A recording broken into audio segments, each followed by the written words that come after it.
আহ, এটা কোনো normal diary নয়। এটা আমার দাদা যেখানে কাজ করতো প্রায় 5 বছর মতো, সেখান থেকে দেওয়া হয়েছিল। তার সাথে এই লেটার ফেটার দেওয়া হয়েছিল অনেক কিছু।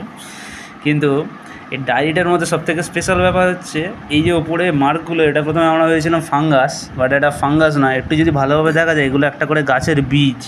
আর এটা আমরা জানতে পেরেছি প্রায় 2 বছর পরে, যখন হঠাৎ করে কী মনে হতে এর গায়ে তো ফাঙ্গাস লেগেছিলো। এটা পরিষ্কার করতে গিয়ে খুলে দেখলাম ভিতরে এটা দেওয়া আছে। মানে প্রসেসটা যদি আমরা মেনটেন করি, দেখা যাচ্ছে যে এই যে নোটটা, এটা যদি আমরা ছিঁড়ে ফেলি একটা টবে বা কিছুতে, তারপরে তাতে জল দিই, তারপরে সেখান থেকে গাছ বাড়াবে। তো সেটা দেখে বুঝতে পারলাম যে এগুলো ফাঙ্গাস নয়, প্রথম থেকে ওরা বাজে কোয়ালিটির কাগজ ব্যবহার করেনি।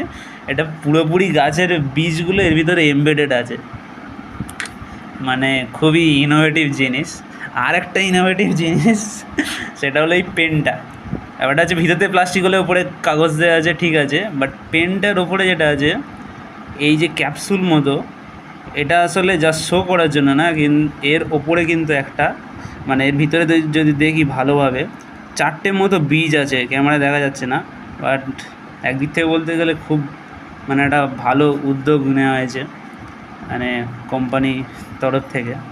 এই জন্য একটা লাইক দেওয়া উচিত।